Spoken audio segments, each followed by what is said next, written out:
Experience the complete spectrum of advances from MECTA as designed for the next millennium.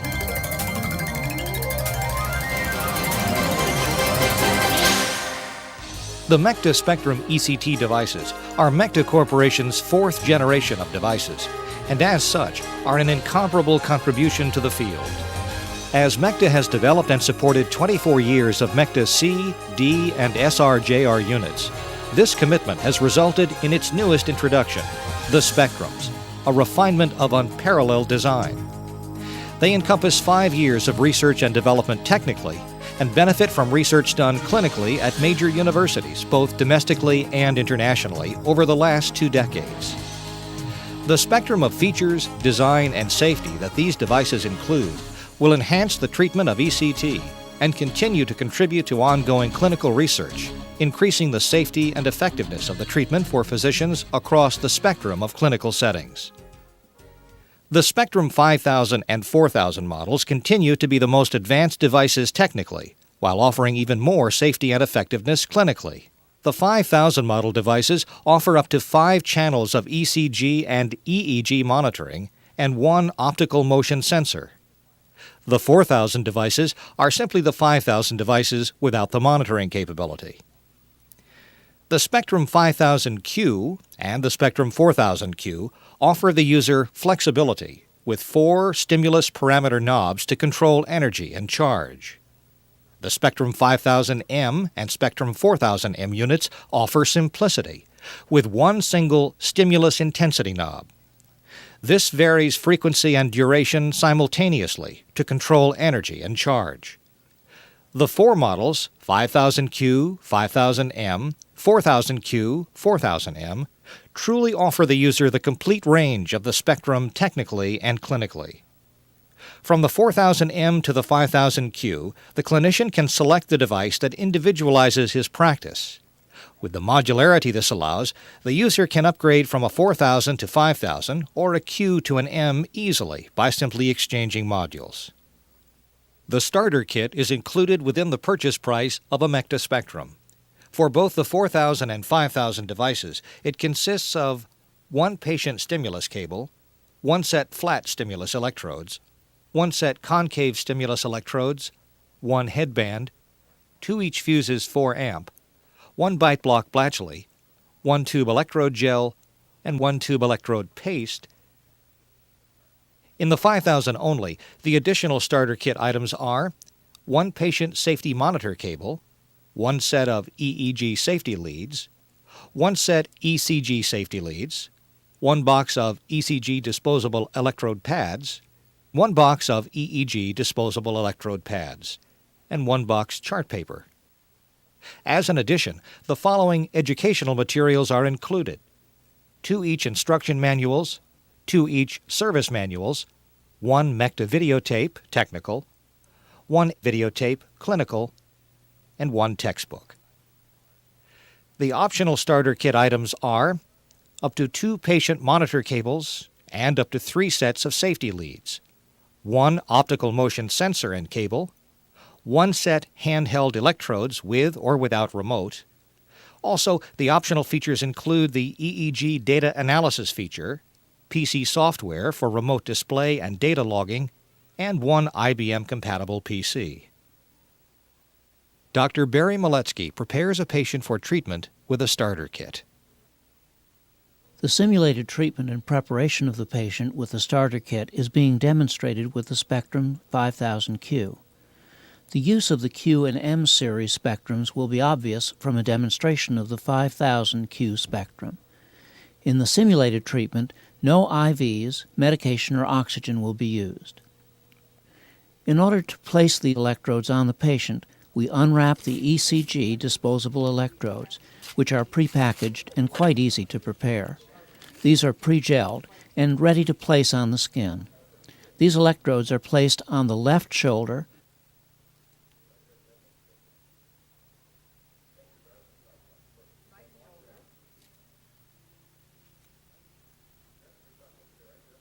right shoulder,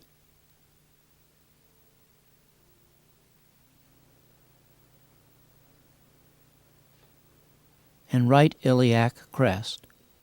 Next, The ECG electrode leads with pegs are snapped into the appropriate ECG disposable electrode pads. The right shoulder has a white peg, the left is black, and the iliac crest, the ground electrode peg, is green. The European Community ECG electrode pegs are yellow, red, and the ground is green. You can check on your LCD touch screen or the external monitor. In actual treatment, we would first give the anesthetic and then apply the EEG electrodes and the stimulus electrodes with the headband. We believe it is best to administer the anesthetic agent so that the patient is asleep before putting on the EEG or stimulus electrodes. Next, we will place the EEG electrodes with leads. The EEG disposable electrodes are also pre-gelled. As there are up to 4 EEG channels of monitoring, there are up to 4 EEG electrode placements.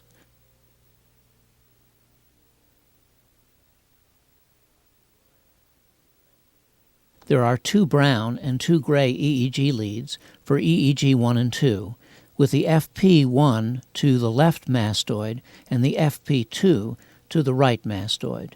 The same colors are repeated for EEG 3 and 4, with the FZ to the right mastoid and the T3 to the left mastoid, as we are demonstrating here.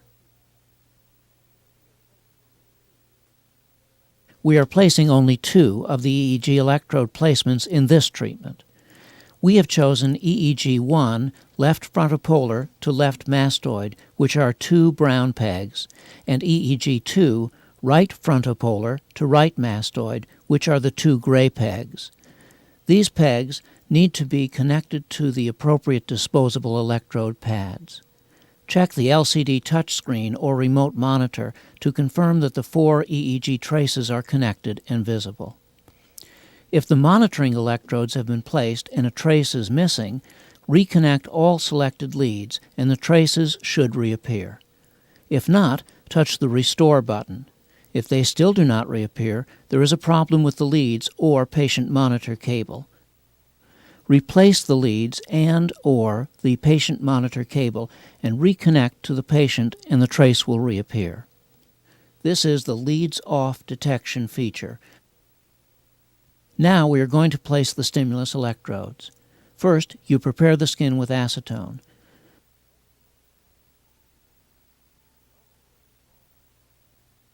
We also rub a small amount of electrode paste into the site for the stimulus electrodes as an abrasive, and then rub it off.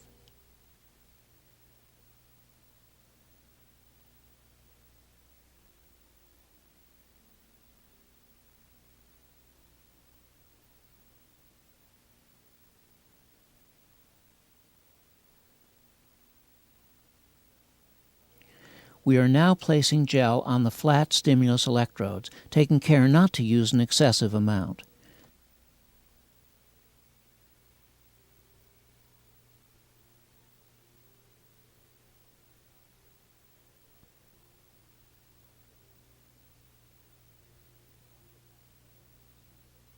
It is also valuable to rub some of the gel into the skin to lower the static impedance.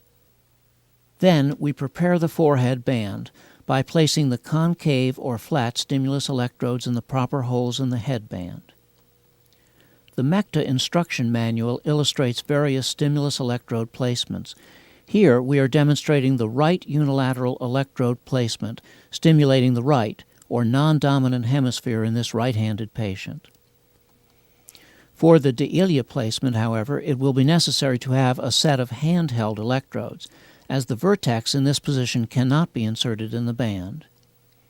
Here I am demonstrating the placement of the handheld electrode with the second electrode in the band. The forehead band is adequate for bilateral and unilateral placements.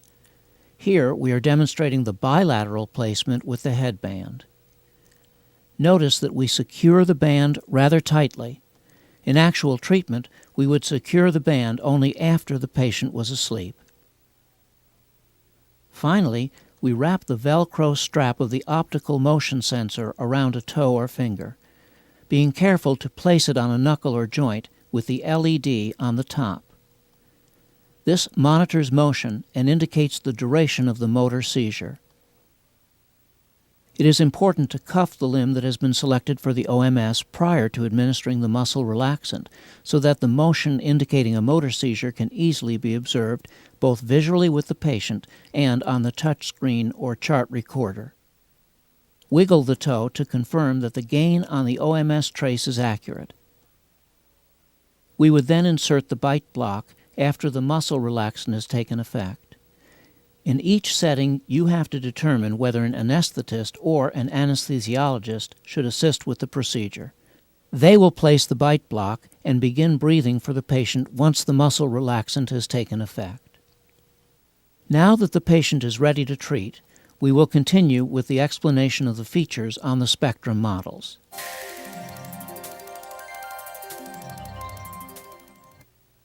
The front panel of the spectrum model is composed of 3 modules: the ECT module, the sensor module, and the chart recorder module, along with the signal output ports. The description of the controls on each of these modules begins with the ECT module. The ECT module is identical in all of the 5000 and 4000 configurations, with the one exception of the stimulus level control, which is on the M-series spectrums. The LCD touchscreen provides the user with a simple interface to 9 setup menus on the Q-series and 3 on the M-series. It provides all self-test and treatment information on the LCD and up to 4 channels of monitoring, which can also be recorded on the patient's record. It allows the user flexibility to individualize each patient's treatment, enhancing the efficacy of each treatment. The patient impedance display functions as the self-test, offering the user far greater accuracy in avoiding aborted or missed seizures. This biofeedback provides a continuous display of the patient impedance. Treatment can proceed only if the impedance is within the range permitted. The timer button toggles a stopwatch timer that can mark the extent and duration of any event the clinician may want to note. Touch the button a second time to stop the timing. The contrast buttons, light and dark, allow 11 steps of contrast adjustment settings. Touch the light or dark button repeatedly until the desired contrast is reached. The menu button will be discussed after the simulated treatment, as your spectrum will arrive with default selected, so it will not have to be accessed. The elapsed time begins to record the real time from the termination of the stimulus, or the end of the 3 tones, until the treatment ends. The Restore button indicates that one or more of the monitoring electrodes selected for display on the LCD or chart recorder are not making adequate contact, and it's necessary to check both EEG and ECG electrode leads, pads, and cables to confirm that they're connected and working. Also, the corresponding trace will be missing, and this will indicate to the user to take the following steps. Readjust the disposable electrode pads and confirm that the gel is touching the skin.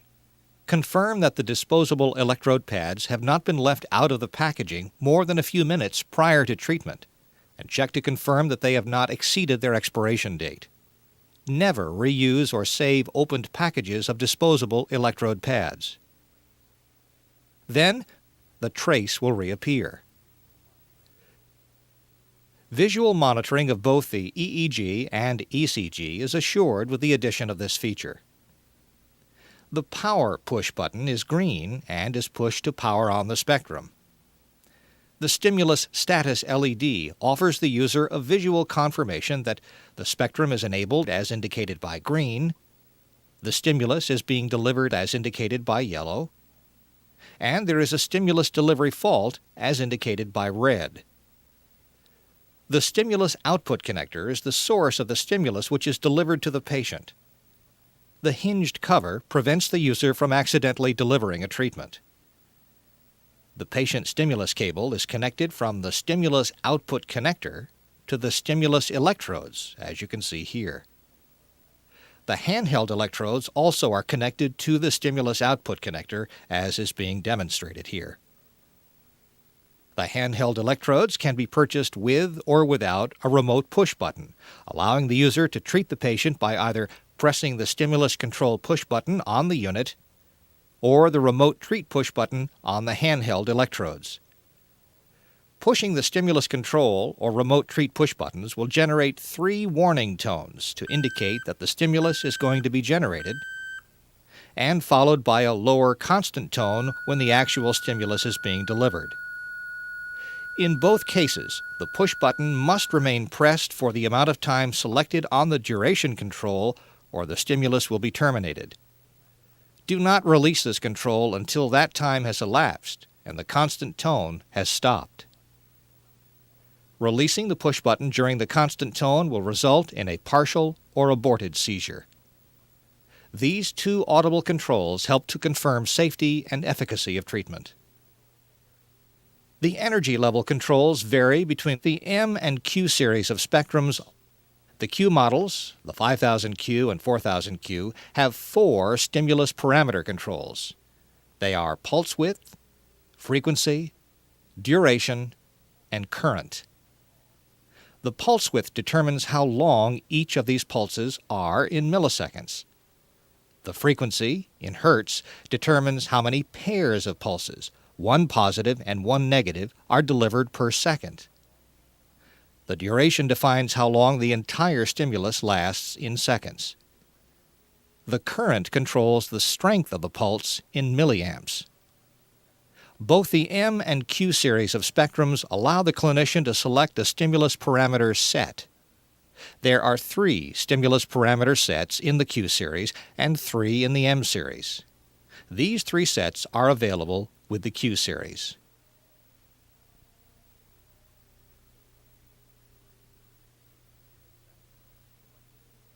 The 6-second set is selected in this instance.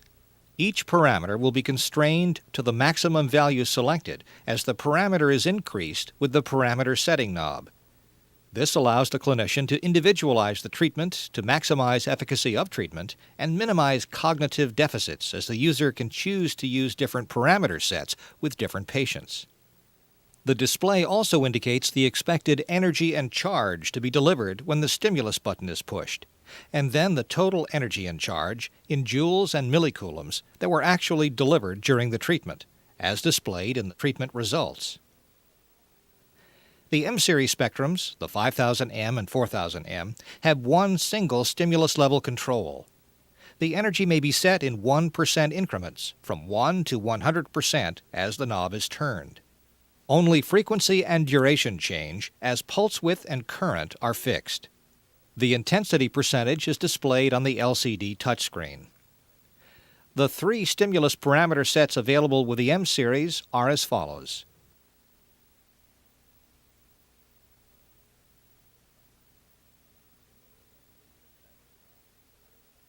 The 6-second set is selected in this instance, and the parameters change on the LCD as the stimulus intensity knob is turned. The display also indicates the expected energy and charge to be delivered when the stimulus button is pushed, and the total energy and charge that was actually delivered during the treatment, as displayed in the treatment results.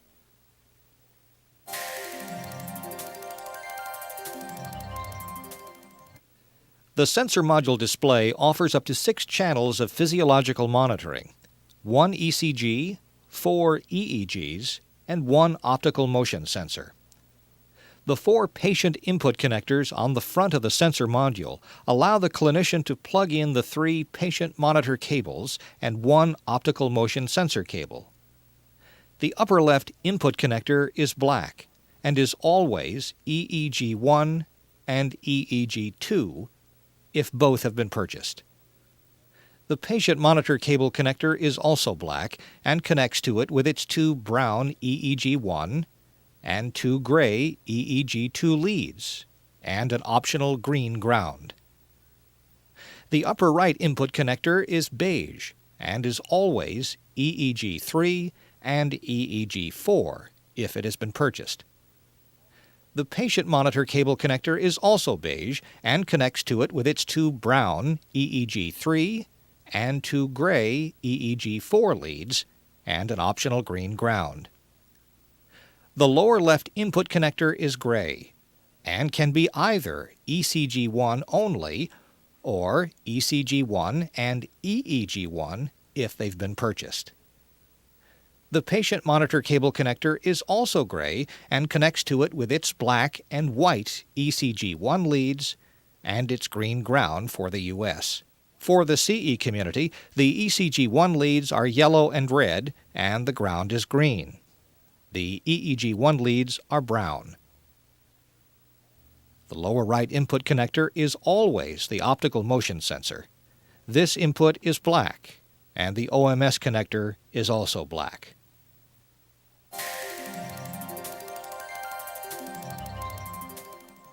The chart recorder produces hard copy printouts for the Spectrum's 5000Q and 5000M on thermally sensitive recording paper.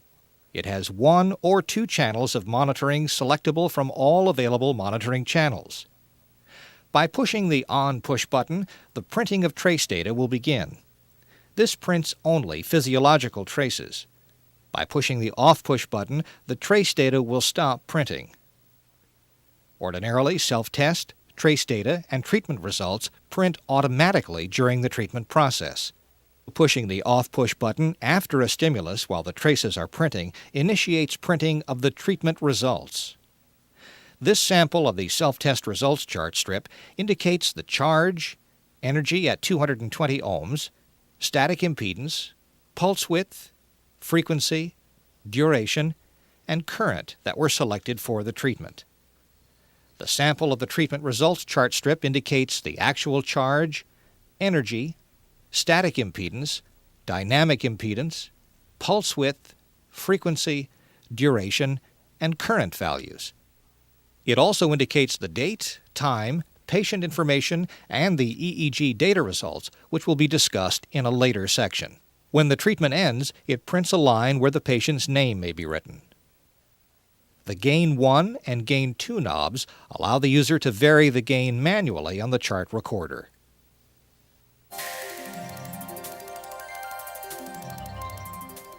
The physiological monitoring signals are accessible to external equipment via the analog and digital signal output ports on the rear panel of the Spectrum.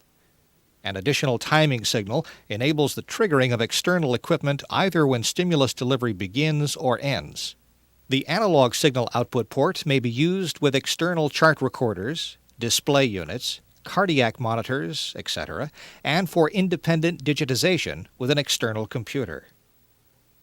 The digital signal output ports, serial ports 1 and 2, provide digital data for use with the remote PC option.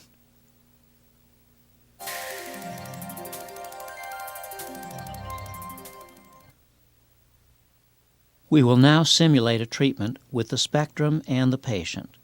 We will chronologically proceed from power up to end of treatment, describing each event on the LCD touch screen. When the Spectrum is powered on by pushing the Power push button, the copyright display appears briefly and provides the user with confirmation that the LCD touch screen is working. This display appears for 15 seconds. Also, the chart recorder will print out a narrow vertical black bar and a copy of the copyright display to verify that it is working. Then, the internal test sequence begins, and the internal test display appears. The message, "Performing internal tests," will appear in the center of the touch screen. This sequence continues for approximately 20 seconds. During this process, the stimulus status LED is illuminated. It is accompanied by 3 audible tones. In order to use the touch screen, touch the screen and press lightly until the display responds. Adjusting the contrast buttons may be necessary to achieve optimum contrast. With the 5000Q, set all 4 stimulus parameters by turning the knobs on the front panel. Here you can see them changing on the LCD touch screen. We are using the 3-second parameter set here. The pulse width is at 1.4 milliseconds. The frequency is at 40 Hz. The duration is at 3 seconds. And the current is at 600 milliamps. This is a 26.6 joule and 201.6 millicoulomb self-test result. This is a typical treatment. These settings are low to mid-range. Also, we like to begin at the mid-range and decrease the pulse width, the frequency, the duration, or the current parameters to lower ranges with successive treatments. With the M models and the 4-second default parameter set, the stimulus intensity knob can be set at 25%, which would be 25.3 joules and 144 millicoulombs at the settings of 1.0 millisecond pulse width, 57 Hz frequency, 1.58 seconds duration, 800 milliamps current. Again, these can be decreased with each treatment by a percentage of charge and energy. You can increase any of the settings desired in order to increase energy and charge in order to elicit a generalized convulsion. Check to be sure that all patient electrode connections are intact and that the patient impedance display indicates that you are within the range of 100 to 5,000 ohms. If it indicates that you are over or under, you may readjust electrodes, re-clean the skin, or use other clinical means to lower impedance. Assuming that the patient has been anesthetized, given a muscle relaxant, the bite block has been inserted, and the intravenous drip is going, the stimulus control push button should be pressed. This begins the stimulus delivery process. The button should be held for the duration of the stimulus during the 3 warning tones and the constant tone.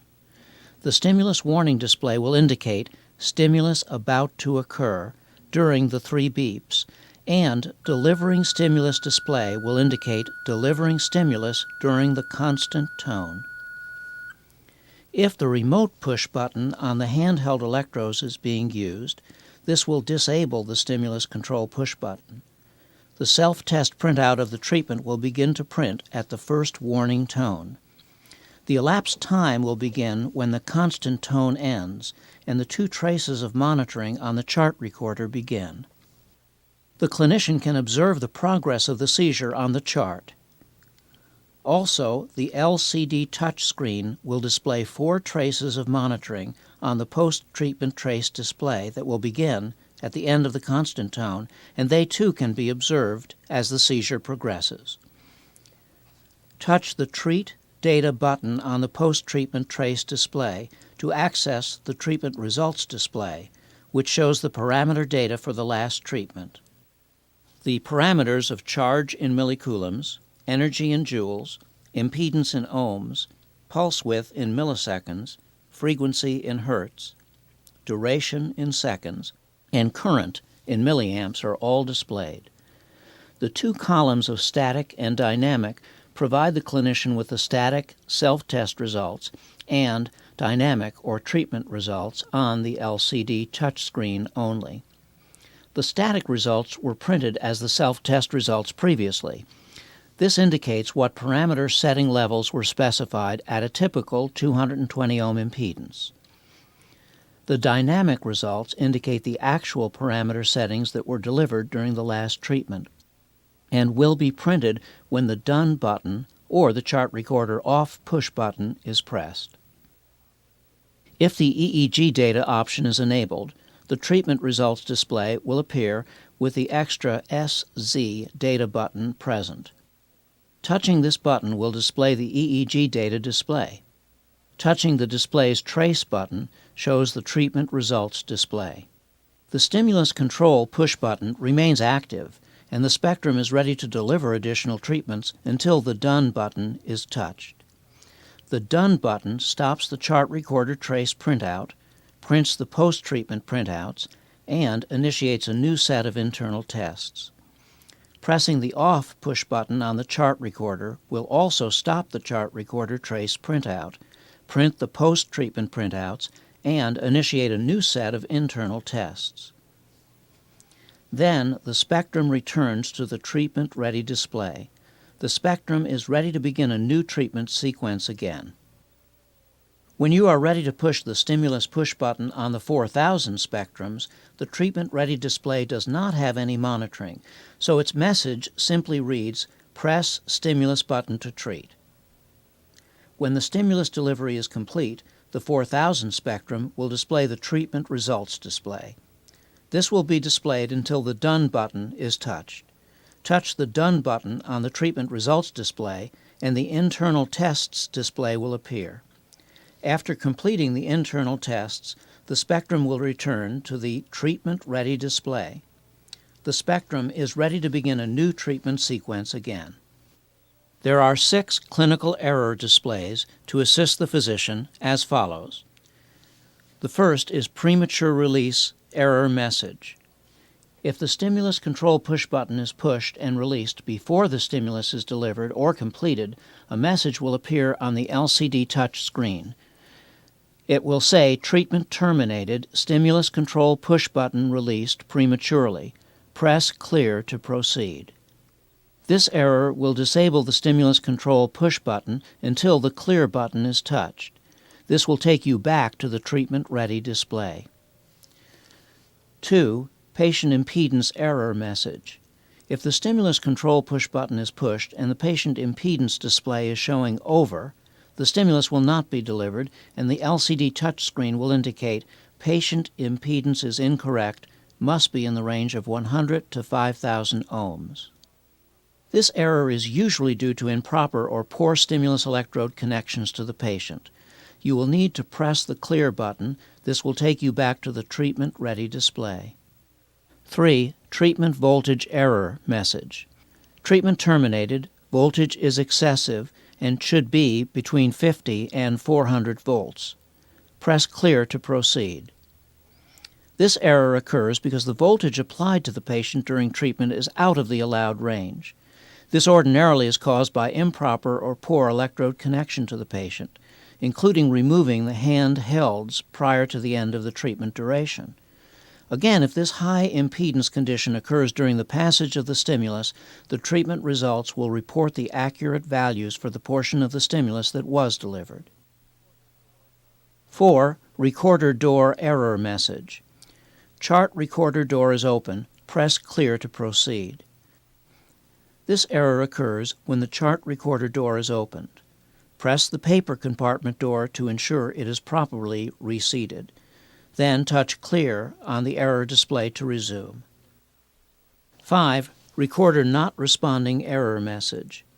Chart recorder did not respond. Press clear to proceed. This message occurs when the system, on powering up, runs its internal tests and finds the chart recorder out of service.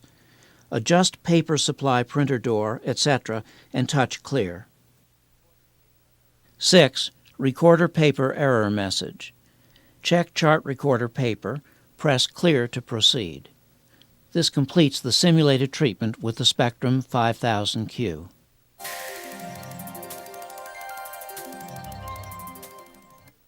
The Spectrum will be shipped with defaults for the menus. They can be changed at any time depending on physician preference. The menu system allows customization of many Spectrum features. It may be accessed by touching the menu button whenever it's present in the upper right corner of the LCD touchscreen. Main menu. The main menu is the first to appear. The 5000 model main menu provides many options for control of the display and processing of the physiological monitoring signals and the selection of an energy parameter set. Date and time menu. Touching the Date and Time button on the main menu displays the Date and Time menu. Initially, the Date button is highlighted to indicate that touching any of the keypad buttons will change the date. Enter the month, day, and year, each as a 2-digit number. Enter a 0 first if needed. The less than button erases the previously entered digit. The new date will appear under the Date button as it's entered. Touching the Time button switches to Time entry. The Time button highlights to indicate time entry. Enter the hours, minutes, and if desired, seconds, each as a 2-digit number. Enter a 0 first if needed. The new time will appear under the Time button as it is entered. The Spectrum's clock is always on, even when the Spectrum's power is off and it's unplugged from the AC mains outlet. Hence, use of this menu should be very rare.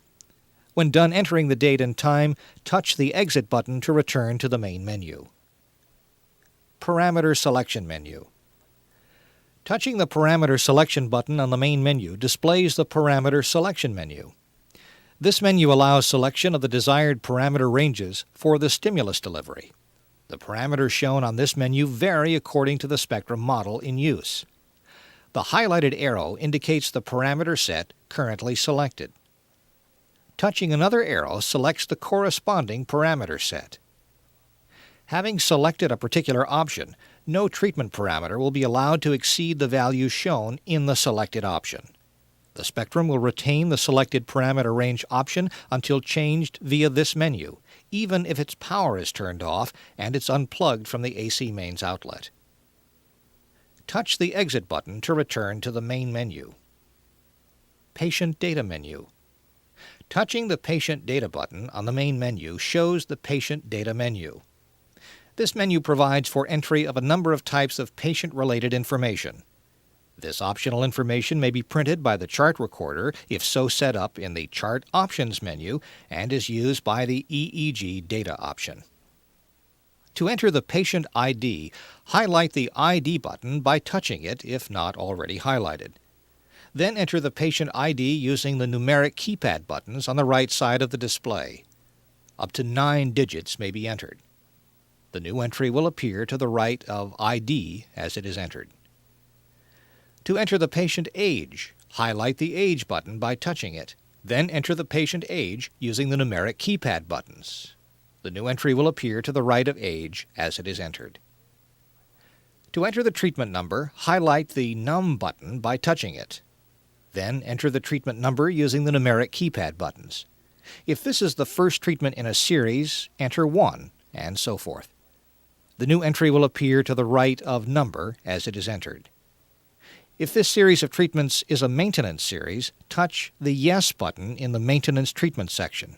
If not, touch the No button.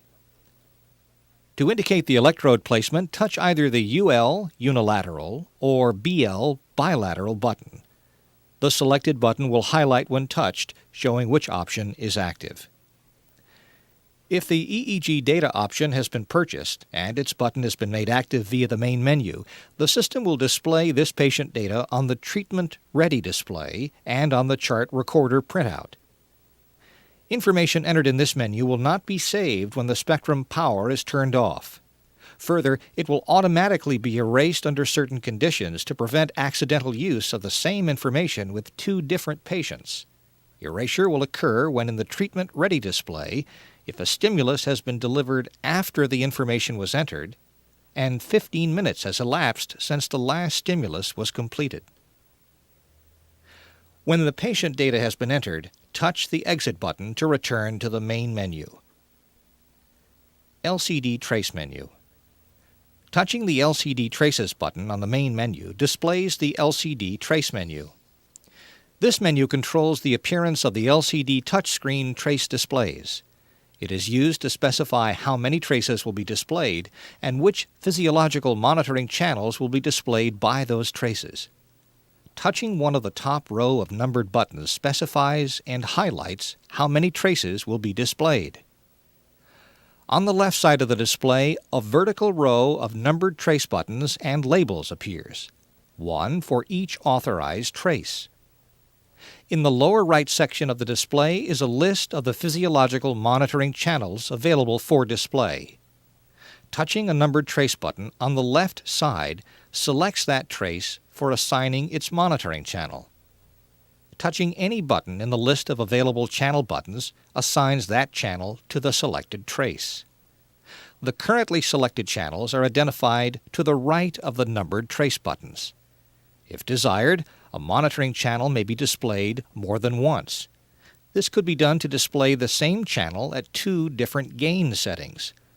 When done entering the trace specifications, touch the Exit button to return to the main menu. LCD Gains menu.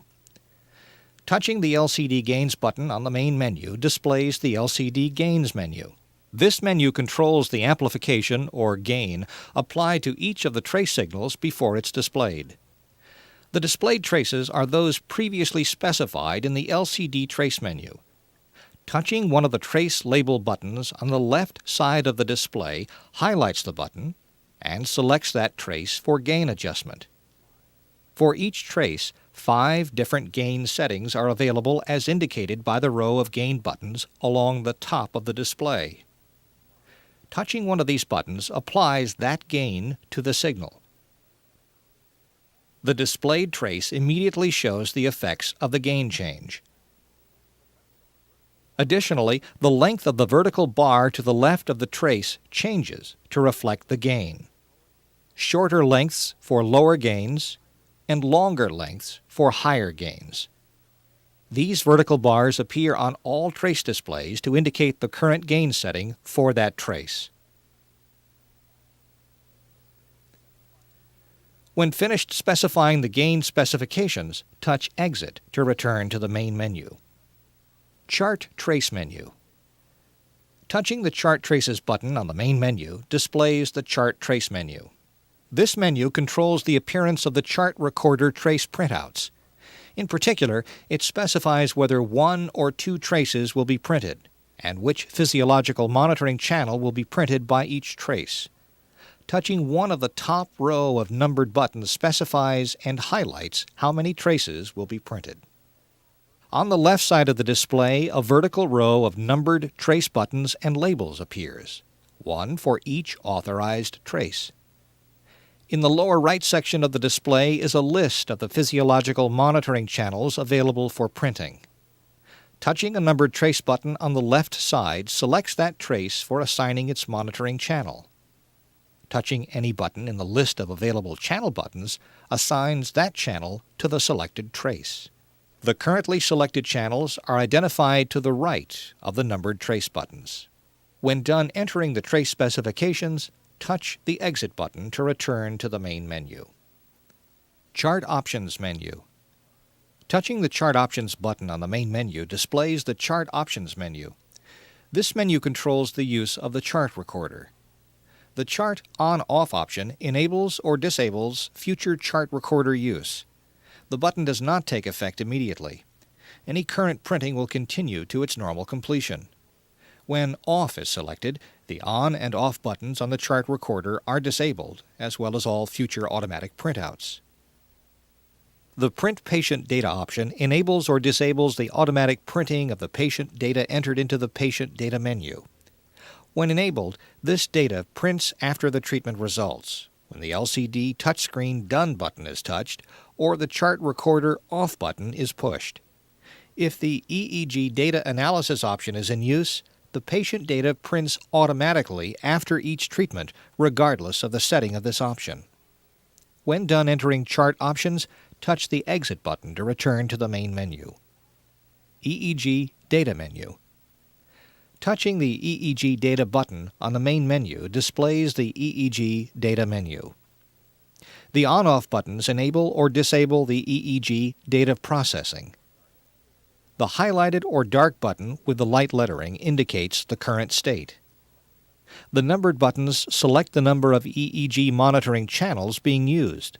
1 for EEG1 only, left frontal mastoid location, and 2 for EEG1, left frontal mastoid location, and EEG2, right frontal mastoid location. When done entering the EEG data, touch the Exit button to return to the main menu. EEG Data Analysis feature. The EEG Data Analysis feature provides the capability to automatically analyze post-stimulus EEG signals to provide seizure adequacy information that may be useful in the determination of ECT stimulus dosing, which is known to affect both therapeutic response and cognitive effects. Two such measures are included: stimulus adequacy and stimulus level. If the user wishes, this algorithm is able to increase its accuracy by taking into account effects of a number of patient and treatment-specific parameters, including the patient's age, the treatment number, whether the treatment is part of an index, acute, or maintenance, prophylactic series, stimulus electrode placement, unilateral or bilateral, and the number of EEG channels processed, 1 or 2. These parameters are specified through the Patient Data menu. The Stimulus Adequacy measure provides an estimation for both unilateral and bilateral ECT of the likelihood that the induced seizure differs from that associated with barely suprathreshold unilateral ECT, a type of ECT shown by Sackheim and colleagues to be subtherapeutic. As such, this information, which was developed on the basis of actual treatment data, allows the practitioner a means to assess whether the unilateral or bilateral ECT stimulus was sufficiently intense, and can thereby serve as a means to assist in stimulus dosing. Because the extent to which the stimulus is suprathreshold is a particularly important issue with unilateral ECT, a second EEG seizure adequacy measure, stimulus level, is provided exclusively for use with unilateral ECT. This second seizure adequacy measure estimates the actual amount by which the stimulus intensity exceeds the unilateral ECT seizure threshold, and thereby provides a measure of how supra-threshold the preceding stimulus was. If activated via the EEG data menu, these measures are displayed on the trace printout after the end of the seizure as an adequacy percentage and stimulus level, the level appearing only with unilateral ECT. The data can also be displayed on the LCD panel using the SZ Data button on the treatment results display. Stimulus adequacy values range from 0% to 99%, with higher numbers associated with a greater likelihood of seizure adequacy. The numbers have been scaled so that a cutoff of 50% can be used as a general criterion. The stimulus level values estimate the multiplicative factor by which the preceding stimulus is likely to have exceeded seizure threshold. For example, 2.5T means that the feature has estimated that the stimulus producing the seizure was 2.5 times the unilateral seizure threshold.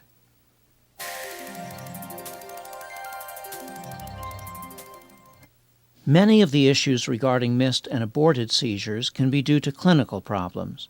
It is important to be aware of the following difficulties so as to be able to prevent them prior to treatment. If your impedance is out of range and registers too high or too low on the impedance display, the MECTA will not allow you to treat the patient. This could be due to 1. Poor skin to electrode contact. If you remove the band, re-clean the electrodes and forehead thoroughly with acetone, reapply the gel, and replace the headband tightly, you will be able to treat when your patient impedance display indicates that you are between 100 and 5,000 ohms, and you will be able to proceed with treatment. 2. Poor skin to electrode contact can be caused by faulty preparation of the skin, if not enough acetone was used or the skin was quite greasy. Poor contact can be caused if stimulus electrodes were partially on the hair. Clean the forehead and the electrodes with acetone so that they are mostly in contact with the skin. Shaving may be necessary in some cases. 3. Too little gel or too much on the electrodes so that it extends between them and causes a short circuit. 4. If the headband is too loose, tighten the band. 5. Faulty connections. Make sure that the stimulus electrodes are connected to the patient stimulus cable and to the flat and concave stimulus electrodes on the forehead band. 6. Patient resistance can exist when the electrodes are too far apart. 7. Patient resistance can exist in elderly, dehydrated patients, and these patients may need to be rehydrated when they are not eating and taking fluids well. If it is difficult to elicit a seizure or the seizures are short, correct by implementing the following solutions. 1. If you stimulate and do not have a seizure or a very short seizure, re-stimulate with the same settings immediately. This will not produce additional risk. 2. If you still cannot induce a seizure, A. Increase the level of oxygenation during the seizure. It is just as important to oxygenate before the seizure as it is during the seizure itself. By increasing brain oxygen, you will lower seizure threshold. If you are still not getting a seizure, increase the stimulus settings. Some clinicians use a pulse oximeter in order to determine levels of oxygenation. B. Some physicians have used caffeine intravenously in order to lower seizure threshold. 3. If it is difficult to elicit a seizure, you may increase any of the stimulus parameters in order to increase energy or charge to obtain a better chance of eliciting a seizure. Increase any of the 4 stimulus parameters on the 5000 models. Increase the energy and charge levels on the stimulus level knob on the 4000 models. 4. It is possible that the electrodes are too close together and are stimulating an insufficient area of the brain to produce a seizure. Place the stimulus electrodes farther apart. 5. It is possible that too high a dose of methohexital has been used. It has been said to not elevate seizure thresholds, but it is a barbiturate and might do so. If this is true, allow the methohexital and succinylcholine to metabolize before trying again at 1/2 to 2/3 the initial dose of methohexital. 6. Some elderly patients have difficulty in producing a seizure. If dehydrated, you need to rehydrate them prior to stimulation. 7. If patients are taking anticonvulsant medications such as valproate, Tegretol, or lamotrigine, these can raise the seizure threshold. Benzodiazepines act as anticonvulsants, as can sedatives such as chloral hydrate. It may take many days to discontinue these medications in order to elicit a seizure. For further clinical instruction, see the APA Task Force report of 1990. The spectrum of features, digital design, and safety is one that is unparalleled. The spectrum of features contributes to refining and simplifying clinical treatment, thereby contributing to greater efficacy.